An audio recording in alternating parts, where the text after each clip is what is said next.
Hey guys, this is Samia with Xtian Grl Code. Today we'll be talking about Run for God. Before we begin, I will read a verse. It's Psalms 46:1. It says, God is our refuge and strength, an ever-present help in trouble. So, with this series of Run for God, it is a Bible study. 3 days a week you run, and they switch up the time limits that you run.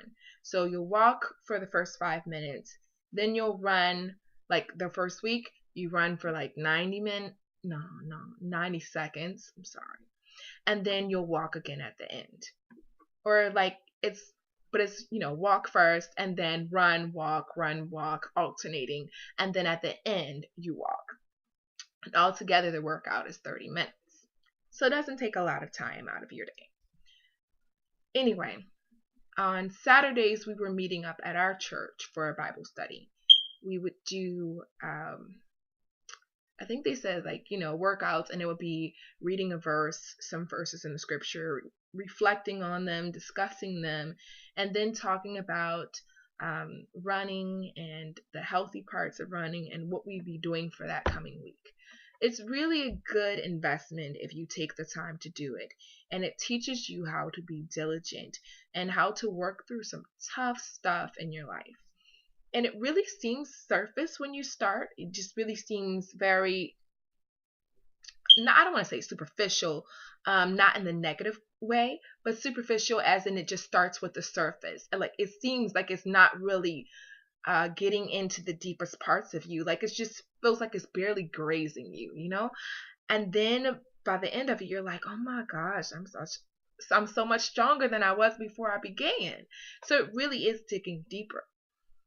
Well, anyway, throughout the Bible study, I was challenging myself to be diligent. By the end of it, we ran 6.2 miles in a 10K race.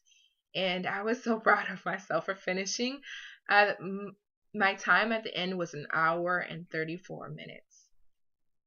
That's pretty good, I think, for 6 miles and 0.2. And so that was a big achievement for me because I hadn't really ran miles since high school. Before training, because you have to train for something like that. I'm just saying, you don't want to get out there and start running. That would be a mess. So before training, I hadn't been running miles since high school. I did the 1 mile in high school, and I would complete it. My earliest time was 6 minutes and 30 seconds. Now I gotta tell you, there were people that would complete it in 4 minutes. Isn't that crazy? Okay, and that race that I was just telling you about, somebody completed that race, I think in 30 minutes. No, like 23 or 21 minutes. How fast could you be going? I'm just saying. Okay, but anyway, I digress.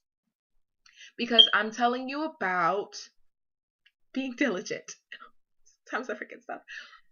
Okay, so dang it,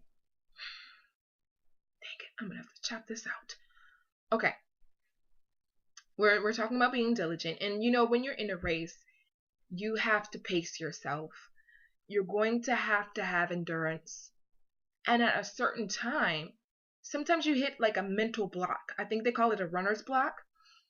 And you just think you can't go anymore. I've been there. Oh my gosh. And it's like, oh my gosh, I'm going to pass out. Oh, my stomach is hurting. I'm going to throw up. I don't know what to do. I don't think I can do this anymore. Somebody's going to have to carry me the whole way. And it's crazy though, because all these fears start coming up into your brain, and you're like, I can't do this anymore. I don't know what the heck I was thinking. I can't do this.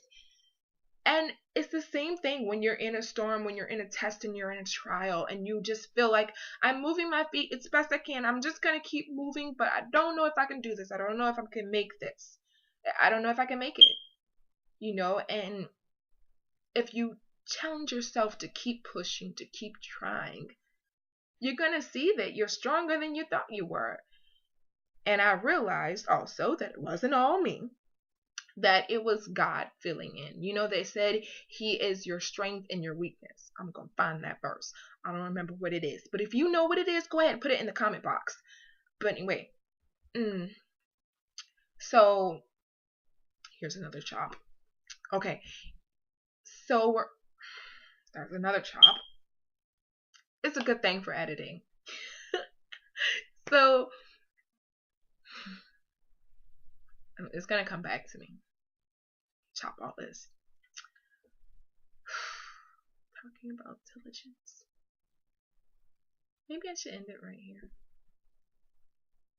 Well, anyway, doing Run for God challenged me to keep running when I felt like I had to stop, when I got cramps in my stomach, and you have to take deep breaths, but you can't stop running.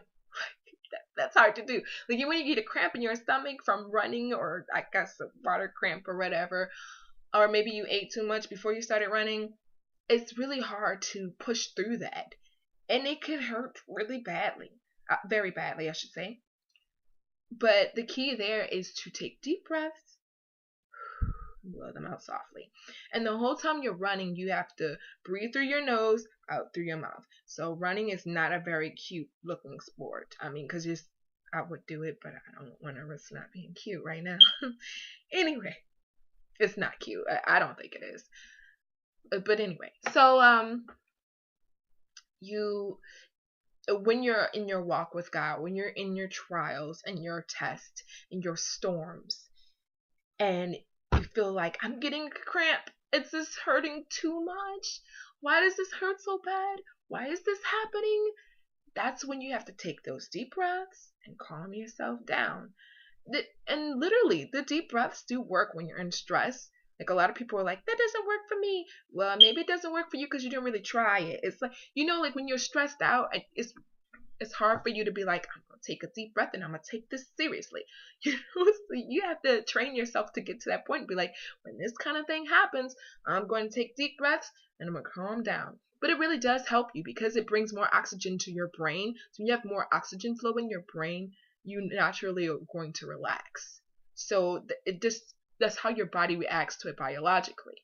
So it does work. You just have to believe in the process, like actually give it a chance. But anyway, so breathing helps. Also, like taking that moment to sit and get in a quiet place and meditate and just read his word and let him fill you up with his love and his compassion, his grace and his mercy and all the good things that he is. You have to take time out for that so that you can be better and you can go throughout your day better, and be kinder. So those kind of things do work. If you have any other ideas of how to get through tests and trials other than being diligent, breathing, meditating, exercise works. I was doing Run for God. It really does help. And you'd be surprised how much running really makes a difference in your relieving your stress. You just focus on that thing that's driving you crazy and run it out and I'm gonna beat you. You can't catch me. It really does help. So there's that. But if you have any other comments, go ahead, leave those in the comment boxes. I'd love to read them. And I'm just gonna close with saying I pray that you are having a great day, and if you're not, that you would just pull into God and that you would take the time to get to know him better and know that he really loves you, cares about you. That's it. All right, Xtian Grl Code.